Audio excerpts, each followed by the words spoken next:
প্রিয় দর্শক, আসসালামু আলাইকুম। পুরুষ যে দায়িত্ব পালন করে, যে টেনশন নিয়ে চলাফেরা করে, সেই টেনশন যদি 1000 জন নারীর ভিতরে ভাগ করে দেওয়া হয়, তাহলে 999 জন নারী পাগল হয়ে যাবে। এই দায়িত্ব, এই টেনশন সহ্য করতে পারবে না।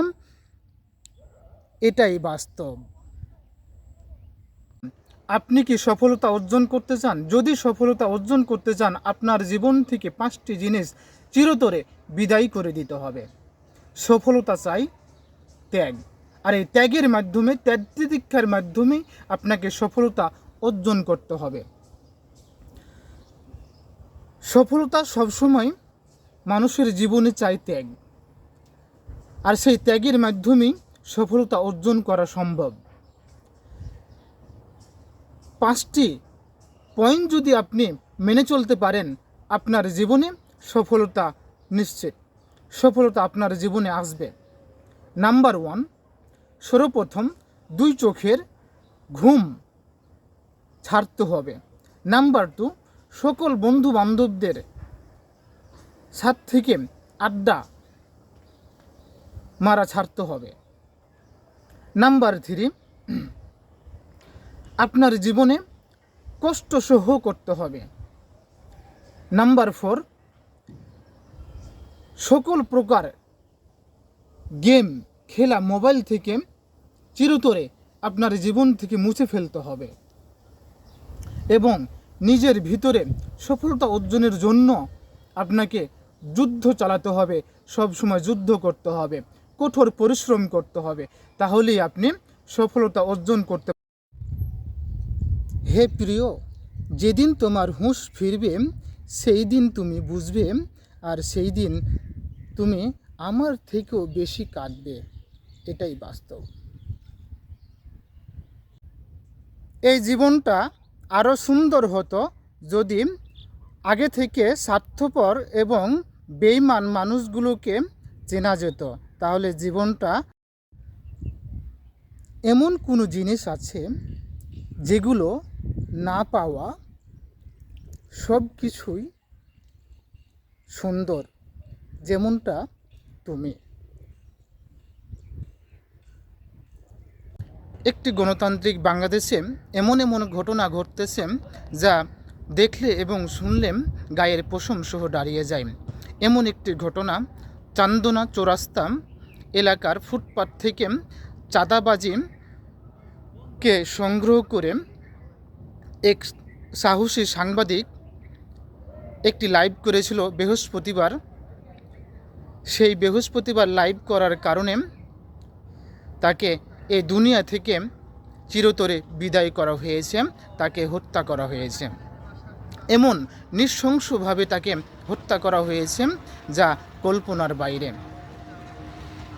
সেই লাইভটি বৃহস্পতিবার রাত 8টার দিকে তার নিজ ফেসবুক পোস্ট করেছিলেন, এবং সেই রাত্রেই একটি মসজিদের দোকানের সামনে সে নাস্তা করছিল। এমন সময় 10-12 জন লোক এসে ধারালো অস্ত্র দিয়ে তাকে হাজারো মানুষের সামনে কুপিয়ে কুপিয়ে তাকে নৃশংসভাবে হত্যা করা হয়েছে। এই যদি হয় আমাদের বাংলাদেশ, তাহলে একজন মানুষ কোথায় যে নিরাপদ পাবে? এই বাংলাদেশে আপনার সত্য কথা বললে সেই মানুষটি আর হয় এই দুনিয়া থেকে বিদায় নিয়ে চলে যায়, না হয় এই দেশ থেকে বিদেশে চলে যেতে হয়। এই বাংলাদেশে ভালো মানুষ থাকতে পারে না এবং ভালো মানুষ হয়ে বেঁচে থাকতে পারে না। যত মানুষ এই দুনিয়াতে আছে এবং এই বাংলাদেশে আছে, যারাই সত্যের প্রতিবাদ করেছে, তারা কি এক সময় মৃত্যুবরণ করতে হয়েছে। প্রিয় বন্ধুরা, জীবনে এমন পর্যায়ে আছি, আমার সাঁতার জানা নেই, কিন্তু বিশাল সমুদ্র পাড়ি দিই।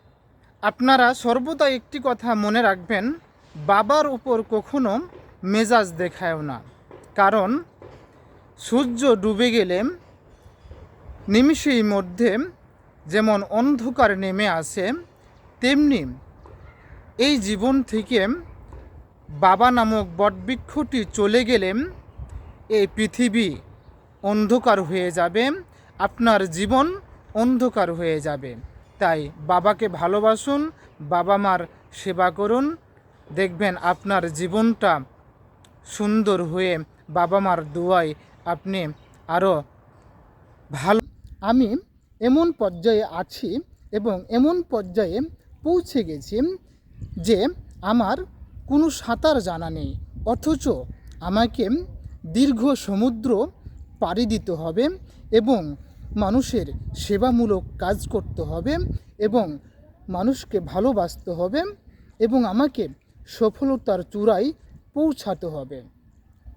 আর সফলতার চূড়ায় পৌঁছাতে পারলেই মানুষের সেবামূলক কাজগুলো সফলতার আগ পর্যন্ত কোনোটি প্রকাশ করতে নেই বা প্রকাশ করা উচিত নয়, কারণ মানুষের বদনজর ইহা সত্য।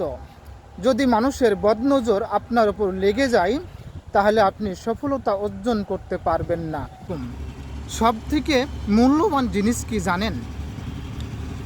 সবথেকে মূল্যবান জিনিস হলো সময় আর সম্পর্ক। সময় আপনি তাকে দেন যে সময়ের মূল্য বুঝে, আর সম্পর্ক তার সাথে করা উচিত বা তার সাথে করা ভালো যে সম্পর্কের গুরুত্ব